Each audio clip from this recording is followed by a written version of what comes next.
എൻ്റെ പേര് ടി.കെ. ബാലകൃഷ്ണൻ. ഞാൻ മയ്യിൽ ഗ്രാമപഞ്ചായത്തിലെ 11-ാം വാർഡിലുള്ള അരിയടം പാടശേഖര സമിതിയിലെ ഒരു കർഷകനാണ്. അതോടൊപ്പം തന്നെ പാടശേഖര സമിതി സെക്രട്ടറി കൂടിയാണ്. ഞാൻ 40-40 വർഷമായി കൃഷി ചെയ്യാൻ തുടങ്ങിയിട്ട്.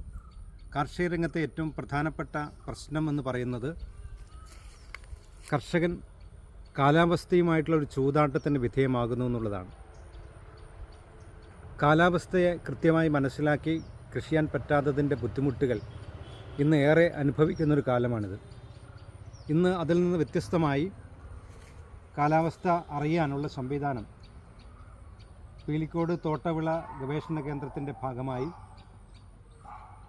അതാത് ദിവസവും നടക്കുന്ന കാലാവസ്ഥ, മഴയായാലും അന്തരീക്ഷത്തിൻ്റെ ആർദ്രത തുടങ്ങി അവിടെ ഇനി സംഭവിക്കാൻ പോകുന്ന കാര്യങ്ങളെല്ലാം മുൻകൂട്ടി മനസ്സിലാക്കാൻ വേണ്ടി കഴിഞ്ഞതുകൊണ്ട് കർഷകനെ സംബന്ധിച്ച് മുൻകൂട്ടി അതിൻ്റെ നടപടിക്രമങ്ങൾ കൊണ്ടുവരാൻ വേണ്ടി സാധിക്കുന്നു എന്നുള്ളതാണ്.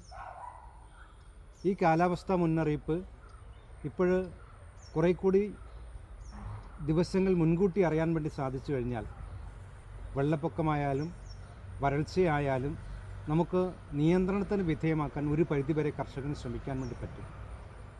അമിതമായി മഴ പെയ്യുന്ന ദിവസം പാടങ്ങളിൽ വെള്ളം കയറി കൃഷിയാകെ നശിക്കുന്നത് തടയാൻ താൽക്കാലികമായി ഒരുപാട് സംവിധാനങ്ങൾ നമുക്ക് മുൻകൂട്ടി ചെയ്തെടുക്കാൻ വേണ്ടി സാധിക്കുന്നു എന്നുള്ളത് പ്രത്യേകതയാണ്. അതിലൂടെ കൃഷിക്കുണ്ടാകുന്ന വലിയൊരു നാശം കുറക്കാൻ വേണ്ടി കർഷകന് സാധിക്കുമെന്നുള്ള പ്രത്യേകതയുണ്ട്. ഇത് ഇന്ന് ചുരുങ്ങിയൊരു പീരീഡിലുള്ള കാലാവസ്ഥ പ്രവചനമാണ് നടക്കുന്നത്. അത് കുറേ കൂടി നേരത്തെ തന്നെ അറിയാൻ പറ്റുന്ന തരത്തിലേക്കുള്ള സാങ്കേതിക വിദ്യകൾ നമുക്കുണ്ടായി വന്നു കഴിഞ്ഞാൽ കർഷകന് കൃഷിയിൽ കുറേ കൂടി അഭിവൃദ്ധിയും അവൻ കൃഷി ചെയ്തുണ്ടാക്കുന്ന വിളനഷ്ടം കുറക്കാനും സാധിക്കും. അത്തരത്തിലുള്ള കാര്യങ്ങൾ കൂടി ഭാവിയിൽ ഉണ്ടായി വന്നു കഴിഞ്ഞാൽ ഇന്ന് അനുഭവിക്കുന്ന കാർഷിക മേഖലയിൽ കാലാവസ്ഥാ വ്യതിയാനം കൊണ്ടുണ്ടാകുന്ന പ്രശ്നങ്ങളെ ഒരു പരിധിവരെ കർഷകന് മറികടക്കാൻ പറ്റും.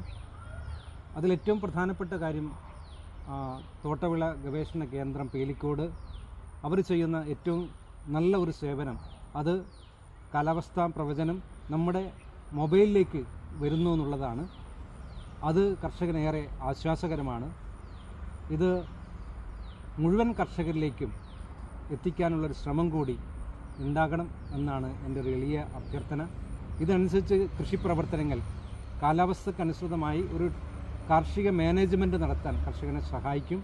അത് ഏറെ ഗുണപ്രദമാണ്